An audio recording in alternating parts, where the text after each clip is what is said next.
What's happening, you guys? Veggie here. So I've just finished week 9 on my fat loss phase, staying on 2,000 calories, staying in a caloric deficit. Find myself hitting fatigue quite often at the moment, which is a bit of a struggle, of course. When you're in a caloric deficit, you'll naturally find yourself struggling in the gym.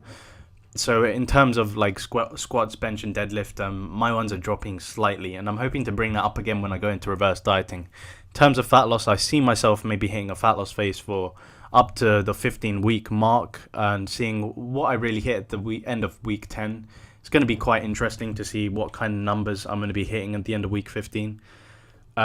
Taking in mind that I might be deciding to compete if I'm hitting a good number at the end of week 15, but it depends upon how much progress I'm making in this caloric deficit, really.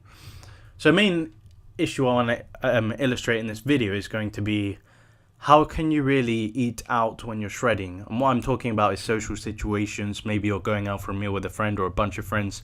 Maybe as a birthday party, there's some snacks. How do I judge accordingly what I'm eating?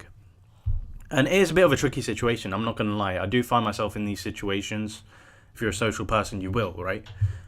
So sometimes you obviously have the option where you can just say, okay, I've eaten beforehand, I'm not going to eat. That's usually if it's just like a couple hours you're staying for.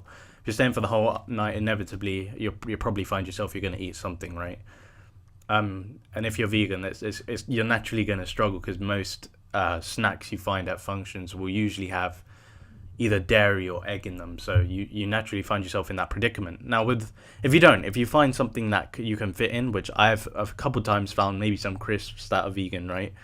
You can usually just add them in through MyFitnessPal, which is brilliant. So most things you find at these functions you can kind of just add into the app. But what I tend to find is when you're out in social situations, such as you're going to a restaurant or you're going for a meal out, right? Sometimes you'll go to a niche restaurant and they won't have what you're having on that app, so it's very hard to count the calories you're having in that meal. And what I tend to find is the best idea is MyFitnessPal basically comes up with, a list of menu items if you type in a generic menu item. So if I type in vegan pizza, I'm going to get loads from different chains or maybe homemade, and I can roughly get a good idea of how much is on my plate, even though if it's not listed in that list. I can say, okay, in my mind, because I'm so used to calorie counting, it's going to be 700 calories for this vegan pizza. And to me, that isn't going to be accurate dead on for calorie amount, but I think it's going to be plus or minus 50 calories, which is about as good as you can get in a bad situation. And that's pretty much how I tackle this whole idea of struggling when you're going out in social interactions when you're shredding down, because naturally you'll have a lot of these predicaments, right? Where you kind of have to decide, what am I going to eat? What I tend to do is when I go to a restaurant, before I order, I usually bring out my phone, which is a bit antisocial, but I let everyone know, this is me. I'm always picky with what I eat. I need to make sure I'm hitting my calories, and they're perfectly understandable for the most part. And then I'll say I'm vegan, etc., etc.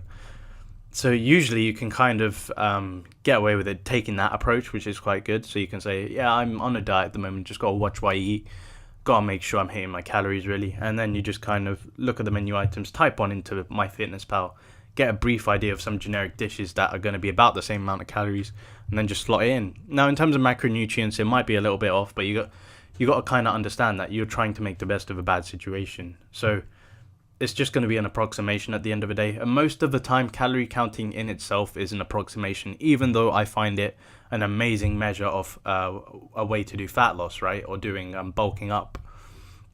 But anyway, that's most of what this video is about, is just letting you guys know that's how I take the whole approach of being in social interactions when you're trying to count all your calories. And being that nitty-gritty person is perfectly okay, just letting people know that you're on a diet and you're trying to look at what you eat, making sure that you're really making progress in terms of your fat loss phase. Anyway, you guys, just a quick video just to let you guys know.